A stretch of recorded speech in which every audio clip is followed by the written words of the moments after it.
Donc l'idée que m'avait suggéré Stéphanie, c'est à partir de plusieurs conférences que j'ai déjà faites, dans lesquelles j'avais évoqué combien on avait pu mentir à propos de l'Église, d'essayer de faire un survol des différents mensonges, des différents crimes et atrocités qu'on impute à l'Église, indûment, soit que ces crimes n'aient jamais été commis, soit qu'ils aient été commis par d'autres.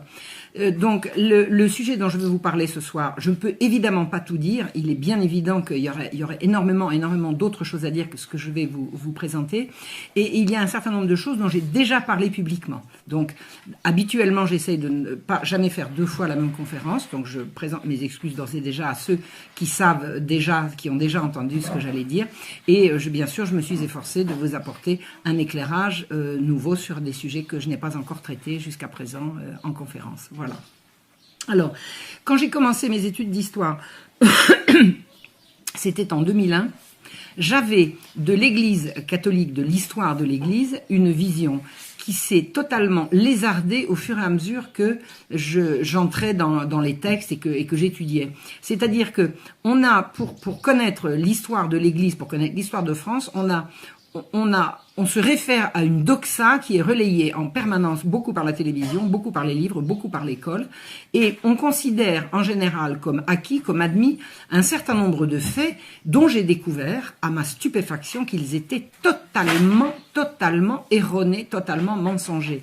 Parmi les choses les plus évidentes concernant l'Église catholique telle que la doxa nous la présente, c'est l'Église catholique fut une organisation meurtrière. J'ai rencontré un trotskiste, parce que c'est un secret pour personne que j'ai frayé avec ces gens-là pendant quelques années. J'avais demandé à un ami trotskiste qu'est-ce qu'il avait à reprocher à l'Église, et il m'avait dit c'est l'organisation meurtrière la plus ancienne et la plus monstrueuse de notre histoire. C'est-à-dire que aucune organisation meurtrière n'a eu autant d'influence pendant aussi longtemps. Alors quand j'ai repris mes études d'histoire, je l'ai recontacté en lui disant est-ce que tu peux me donner quelques exemples. Il m'a dit tu te fous de ma gueule, et il a raccroché. Alors j'ai commencé à sentir qu'il y avait un loup et que si c'était si évident, il avait qu'à me donner un exemple ou deux. Donc j'ai rapidement compris et j'en ai fait le tour. Je vais dire, ces gens-là ne veulent jamais répondre, parce que chaque fois qu'il s'agit de citer des sources et d'aller en profondeur sur toutes ces atrocités qu'on reproche à l'Église, en général c'est du vent, il n'y a rien derrière. Donc en quoi est-ce que l'Église catholique est considérée comme ayant été une organisation meurtrière?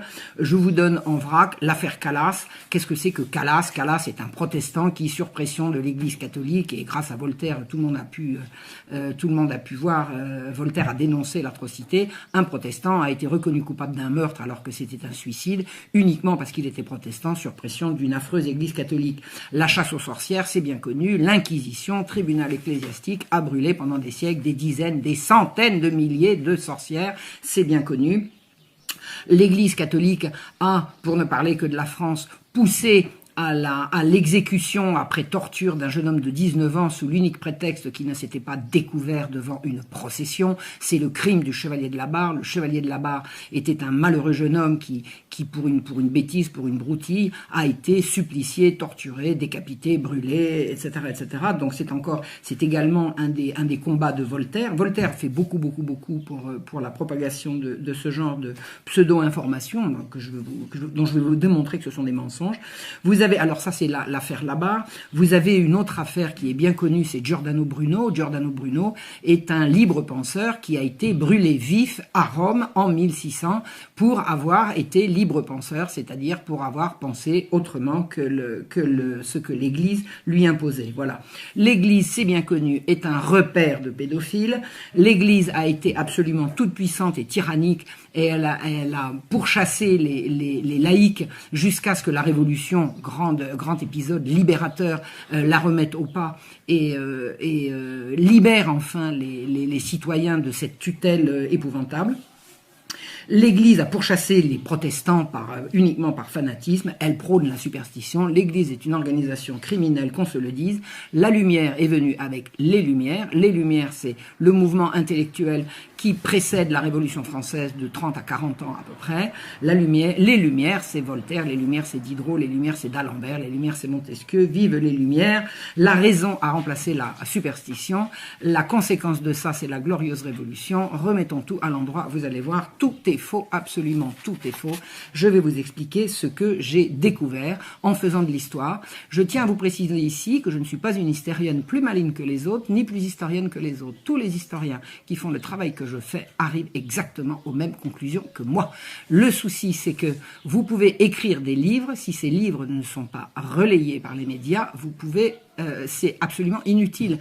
Donc j'écris depuis 1989, j'ai toujours trouvé des éditeurs, parce qu'il se trouve que je crois que j'ai une jolie plume et que des éditeurs l'ont souvent trouvé, j'ai toujours trouvé des éditeurs, mais pas de médias pour me relayer. C'est-à-dire que le mal n'est pas dans l'édition, a priori, mais dans les médias. Alors l'édition, maintenant, je pense que l'édition, c'est devenu... Enfin bon, j'en sais rien. Je sais qu'aux éditions Contre-Culture, j'ai liberté de parole et que Alain Soral systématiquement publie tout ce que j'écris, mais surtout, il le relaye. Et si vous ne pouvez pas atteindre vos lecteurs, ça sert à rien.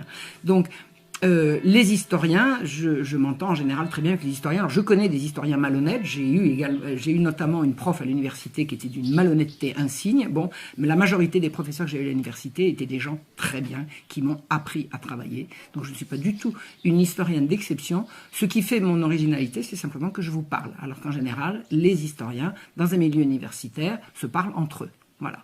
Donc, je n'ai rien inventé d'extraordinaire. Ce que je vais vous raconter, je l'ai pris d'abord et avant tout dans le travail des historiens qui m'ont précédé. C'est comme ça que travaille un historien. Un historien, avant de se lancer dans une recherche, va commencer par lire tout ce que les gens qui l'ont précédé ont écrit sur le sujet.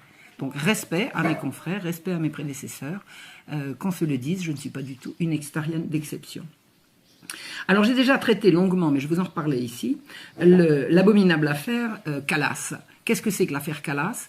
L'affaire Calas, c'est ce qui a fait de Voltaire un héros mondial. Voltaire a réussi, par la seule force de sa plume et par les pressions qu'il a réussi à exercer à travers toute l'Europe sur le roi de France, à faire casser un jugement qui, à Toulouse, en 1762, avait mené à la roue un père de famille protestant, injustement accusé d'avoir tué son fils, sous l'unique prétexte que ce fils voulait se faire catholique.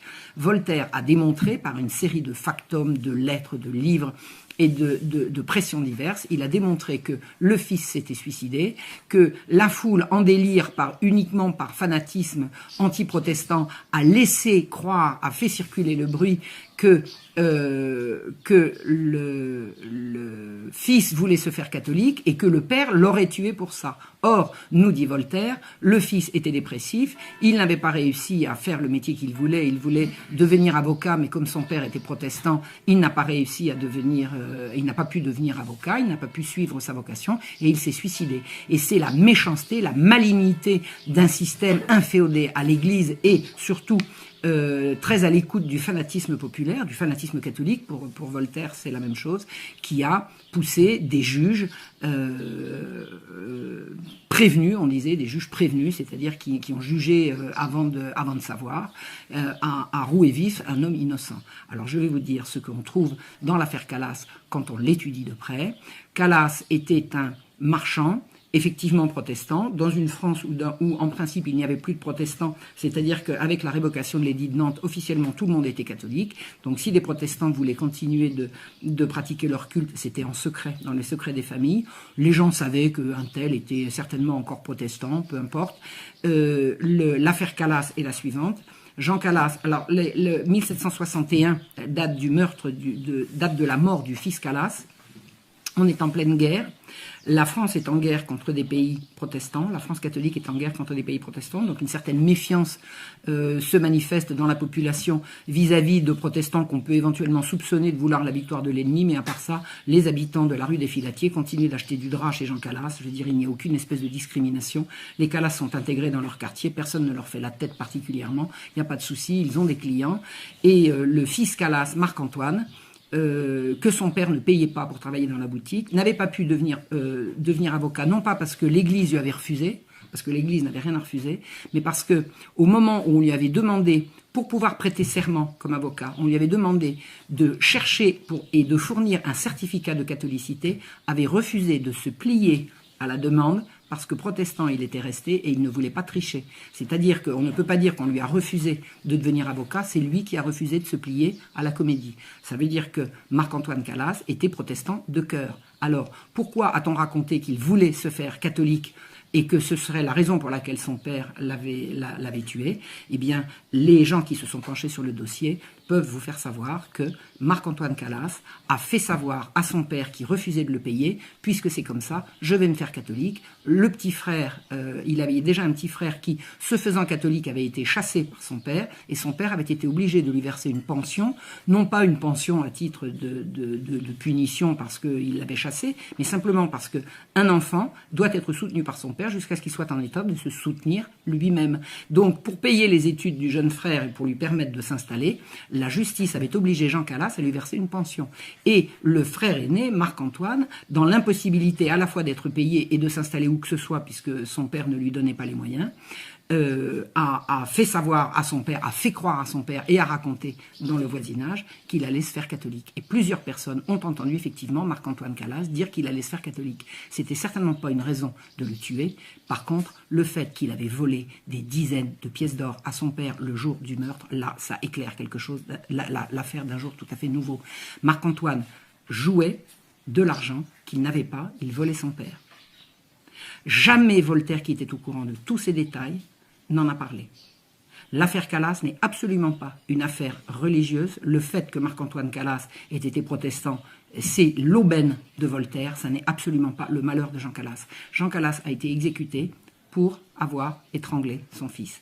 On a raconté que le fils s'était suicidé. Il est impossible que Marc-Antoine Calas se soit suicidé. Tous les détails qui ont été vérifiés sur il était matériellement impossible, compte tenu de tout ce qui avait été dit par les témoins et compte tenu de toutes les vérifications qui ont été faites dans la maison du mort, il était impossible que Marc-Antoine Calas se soit suicidé. S'il ne s'est pas suicidé, comme il était mort, quelqu'un l'avait tué, la maison était fermée, elle ne comportait que la famille. Marc-Antoine Calas, Jean Calas a été exécuté pour le meurtre de son fils. Il n'y a là aucun fanatisme religieux, aucun crime contre quoi que ce soit, l'intolérance n'a rien à y voir. Je vous signale que exactement à la même époque, à 2 mois près, un catholique a été exécuté dans les mêmes conditions que Jean Calas, et Voltaire a refusé de s'occuper de son cas parce qu'on avait suffisamment à faire avec un protestant, on n'allait pas en plus aller s'occuper de faire réhabiliter un catholique, surtout si ça allait pouvoir démontrer que la justice ne se souciait pas de la religion des gens qu'elle jugeait, mais simplement de l'état du dossier pour savoir s'ils étaient coupables ou non du crime dont on les accusait. Donc quand vous entendez dire que l'affaire Calas est la gloire de Voltaire, sachez que c'est la honte de Voltaire. L'affaire Calas a servi à calomnier la France, à calomnier les Français, à calomnier la justice, à calomnier le roi et à calomnier l'Église catholique. Tout est faux dans ce que raconte Voltaire. Le traité de la tolérance qui a circulé au moment des attentats de Charlie Hebdo en janvier dernier est un tissu de mensonges et de contre-vérités. Alors j'en parle dans le livre que j'ai écrit qui s'appelle Voltaire, une imposture au service des puissants. Je n'irai pas plus avant dans la dénonciation de cette arnaque, c'est une honte. Je veux dire, la réhabilitation de Jean Calas s'est faite sur pression de l'étranger, à partir des menées d'un Voltaire qui était quasiment du parti de l'étranger. C'est-à-dire que la France était en guerre et Voltaire racontait tous ces factums mensongers sur la justice et sur le roi à toute l'Europe et à toute l'Europe protestante qui était en train de mettre la piquette à la France à ce moment-là. C'est de la trahison, et surtout c'est du mensonge. On ne réhabilite pas quelqu'un sur la pression de l'étranger. Enfin, je ne sais pas ce que vous en pensez, mais il me semble moi que la justice doit être rendue dans la sérénité. Et Voltaire a fait réhabiliter Calas en disant il faut que les juges s'entendent corner aux oreilles.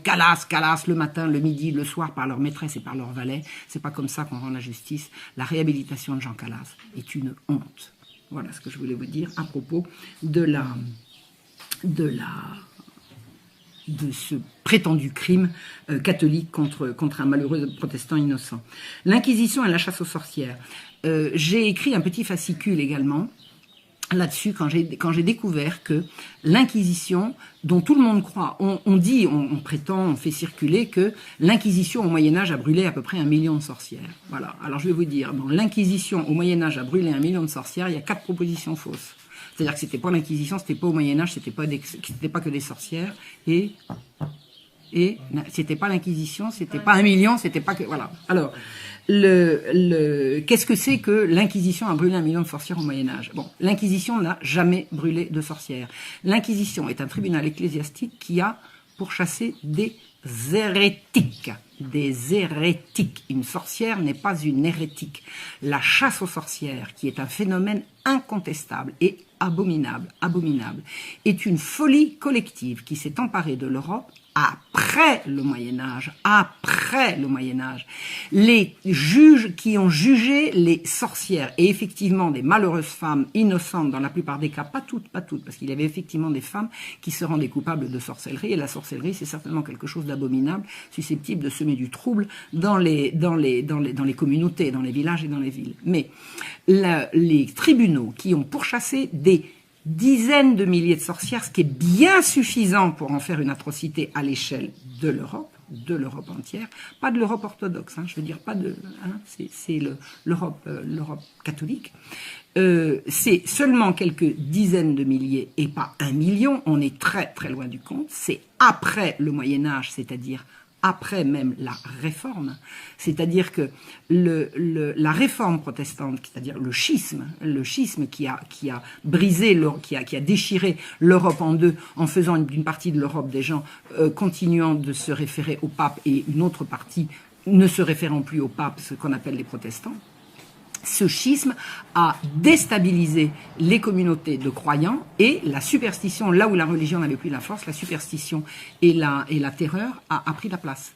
Et la chasse aux sorcières peut être considérée comme la conséquence de la perte de la foi et de la perte de confiance des communautés.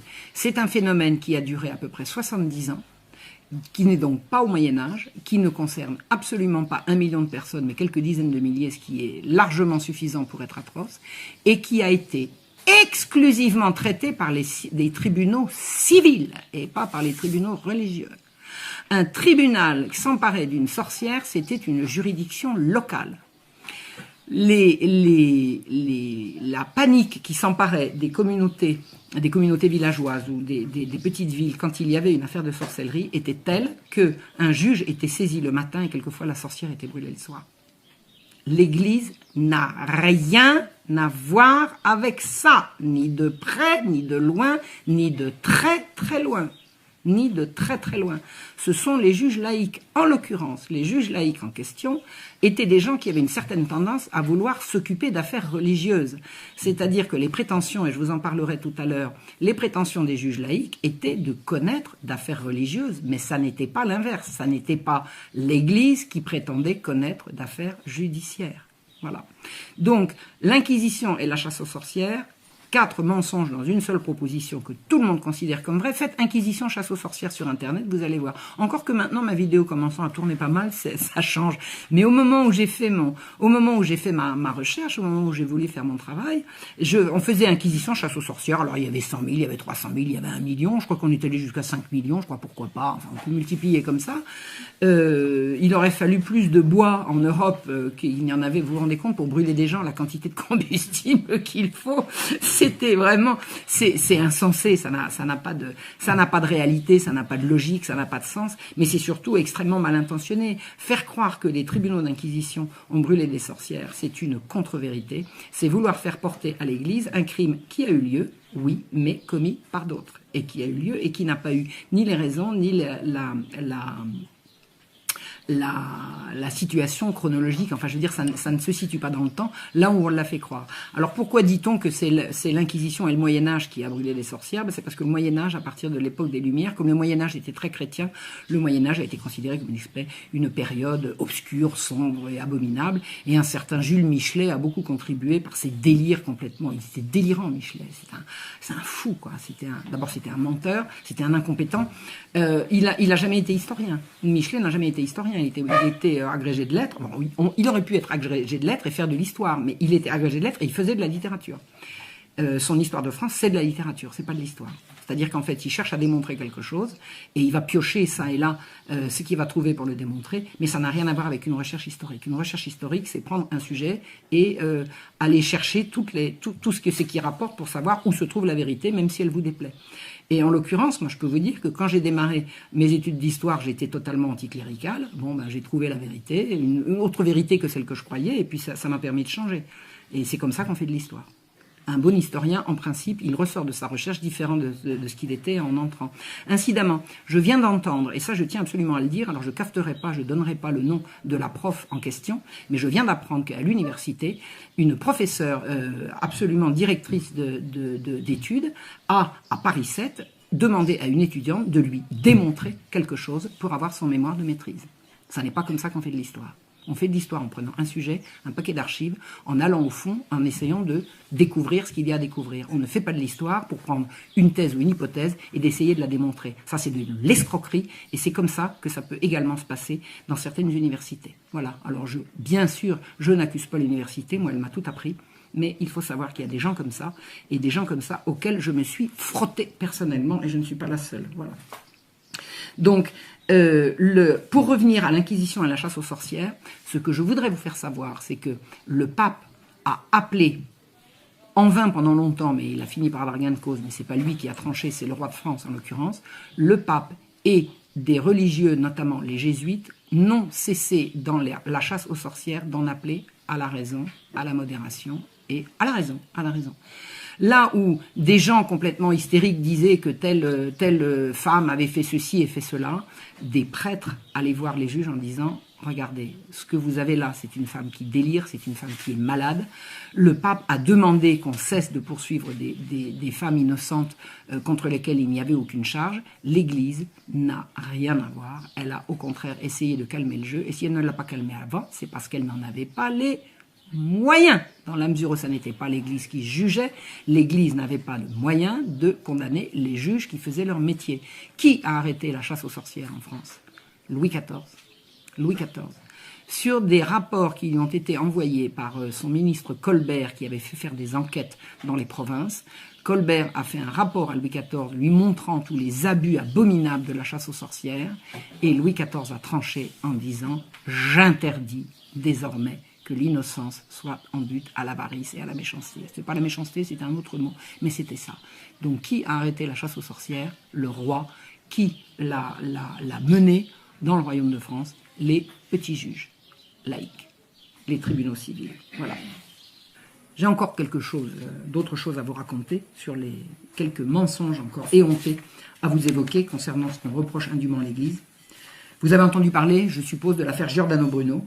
Moi, quand j'ai commencé à faire mes petites enquêtes sur les mensonges, pas pour la présente conférence, hein, au début de mes études, quand j'ai commencé à chercher ce que pouvait être que les crimes de l'Église, on criait Giordano Bruno, Giordano Bruno. Hein. Giordano Bruno a été brûlé vif pour on peut dire libre pensée, c'est-à-dire que c'était un religieux qui avait pris des positions tout à fait hétérodoxes et il a été brûlé vif à Rome en 1600 après avoir eu la langue arrachée. Donc à Rome, c'est publiquement, hein, sur une place de Rome, voilà. Un historien s'est penché sur la chose. Alors cet historien est un historien qu'on peut dire amateur dans ce sens qu'il n'a pas fait des études d'histoire, mais j'aime autant vous dire que j'ai regardé comment il a fait son étude, c'est vraiment de l'histoire. Il n'y a pas besoin d'avoir fait des études d'histoire pour faire de l'histoire, il suffit de faire de l'histoire, c'est-à-dire rechercher, croiser les sources, remonter à la source, les croiser, chercher, fouiller, lire, enfin bon, le monsieur qui s'appelle Théophile Déduit a fait véritablement un travail d'historien et il nous apprend que les premiers récits de la mort de Giordano Bruno sont postérieurs de 30 ans à sa mort. C'est-à-dire qu'il a été brûlé vif en 1600, mais personne n'en a parlé avant 1630. C'est pas un peu douteux, ça? Attendez. Un libre penseur, un théologien, qui a une période de foisonnement intellectuel intense en Italie, est brûlé vif et personne n'en parle. Personne n'en parle. Il y a une unique source qui dit que Giordano Bruno a été brûlé en 1600 sur une place à Rome. C'est un document douteux écrit, s'il a été écrit par lui, par un menteur patenté. Voilà, il y a une source sur la mort de Giordano Bruno. Et Pierre Bell, qui écrivait, dans son dictionnaire, Pierre Bell écrivait à cette époque-là, non, après, dans le courant du siècle, donc dans les décennies qui ont suivi, Pierre Bell a écrit, voilà qui est singulier, on ne sait pas, au bout de 80 ans, donc, fin des années 1600, si un jacobin a été brûlé à Rome en place publique pour ses blasphèmes. Il n'y a pas loin de l'incertitude à la fausseté dans des faits de cette nature. C'est-à-dire que Pierre Bell, lui, à qui on dit Giordano Bruno, il dit, qu'est-ce que vous avez à me montrer comme source? Il n'y a que ça, c'est drôlement douteux. Aucun contemporain n'a parlé du bûcher de Giordano Bruno à l'époque. Or, à l'époque, un certain Vanini a été brûlé vif à Toulouse, par le Parlement de Toulouse. C'est-à-dire par les juges laïcs. Et tout le monde avait commenté à l'époque. Donc, on aurait commenté à Toulouse et on n'aurait pas commenté à Rome. Et ce Vanini avait vainement essayé d'être jugé par l'Inquisition. Parce que s'il était jugé par l'Inquisition, c'était la vie sauve. Qui est-ce qui brûlait? C'était les juges laïcs, c'est pas l'Inquisition. D'accord? Donc, en fait, il a été brûlé, Vanini, par un tribunal laïque. Et il y a un silence absolu des contemporains sur la mort de Giordano Bruno, alors que tout le monde commande pour Vanini. Ça n'est pas crédible. Et d'autre part, des études ont été faites pour voir ce que disaient les ambassadeurs de Venise dans leurs dépêches à leur gouvernement à l'époque de la mort de Giordano Bruno. Personne n'en parle. Vous savez de quoi il est mort, Giordano Bruno? On ne sait pas, mais en tout cas, il est mort dans son lit. Il n'a jamais été brûlé à Rome en 1600. Jamais. C'est encore un mensonge. Voilà.